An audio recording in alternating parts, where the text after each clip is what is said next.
देवीं सरस्वतीं व्यासं। भगवान को प्रणाम किया है करने से परमात्मा में प्रीति हो जाए। ये बड़ी प्यारी बातें हैं और तत्व की बातें हैं कि जीवन का उद्देश्य इंद्रियों की तृप्ति नहीं, तत्व की जिज्ञासा है। इंद्रियों की कभी तृप्ति नहीं होती है, लेकिन तत्व की जिज्ञासा होनी चाहिए। हमारे जीवन का जो हेतु है,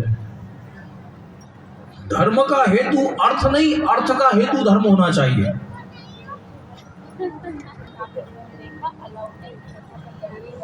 जीवन धन के लिए नहीं, जीवन परम धन के लिए है।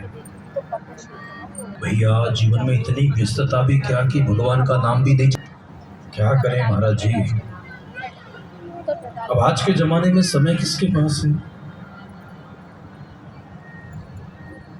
कमाने के लिए बहुत कुछ करना पड़ता है। उसको पूछो क्यों कमाते हो, वो बड़े आश्चर्य की दृष्टि से देखेगा और देखने के बाद में वो कहेगा कि अगर कमाएंगे नहीं तो खाएंगे क्या? फिर उसी व्यक्ति को पूछो, अच्छी बात है खाने को, जरा आप ये बताओ क्यों खाते हो? उस व्यक्ति को लगेगा कि ये आदमी ठीक नहीं है, ऐसा प्रश्न किए जा रहा है। और फिर वो कहेगा अगर खाएंगे नहीं तो जिएंगे कैसे? फिर उसी व्यक्ति को पूछो क्यों जीना चाहते हो?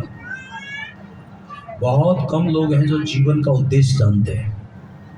और याद रखना, बिना उद्देश्य के की हुई गति का नाम भटकाव होता है। उद्देश्य को लेकर की हुई गति ही यात्रा बनती है। इसलिए जीवन भटकाव नहीं होना चाहिए, जीवन यात्रा होनी चाहिए। जी ने जगह जगह पर बोला है, उत्तिष्ठ जागृत प्राप्त वरान, पर लक्ष्य को पहचानो। याद रखना, जो होने के लिए जन्म लेकर आता है, अगर वो नहीं बन पाता है तो उसके अंदर जो कुंठा बनी रहती है। इसलिए जिसने अपने, तो हमारा धर्मशास्त्र समझ में आएगा कि स्व कर्मण वीरतः संसिद्धि लभते नरः। अपने कर्म को करते हुए, जैसे वेद पाठी ब्राह्मण को वेद पढ़ने से जो विवेक होता है और उसकी जो गति होती है, वो एक किसान को हल चलाने से भी वो उसका स्वधर्म है। इसलिए स्वधर्मम निधनम श्रेयः। जब तक आपको अपना स्वधर्म समझ में नहीं आएगा, तब तक कर्म समझ में नहीं आएगा। कर्म को ठीक से समझ लोगे, विवेकवान होते हैं, वो जो भी करते हैं वही धर्म होता है। और अज्ञानी अगर धर्म करता है तो भी धर्म नहीं होता है, क्योंकि उसने कभी उन चीजों को समझने का प्रयास नहीं किया है और वो किसी के प्रभाव में जीता है। बताया धर्म के परमात्मा के अवतार का प्रयोजन क्या है।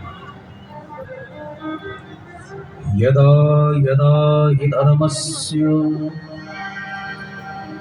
ग्लानिर्भवति भारत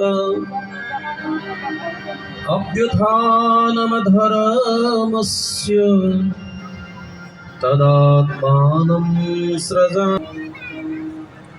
एक शास्त्र को ठीक से पढ़ लो, फिर सारे पुराणों की थ्योरी समझ में आ जाती है। रामायण में भी लिखा है, जब जब होए धर्म की हानि, तब तब प्रभु धर विविध शरीरा। परमात्मा के अवतार का प्रयोजन क्या है और भगवान के कितने अवतार हुए हैं?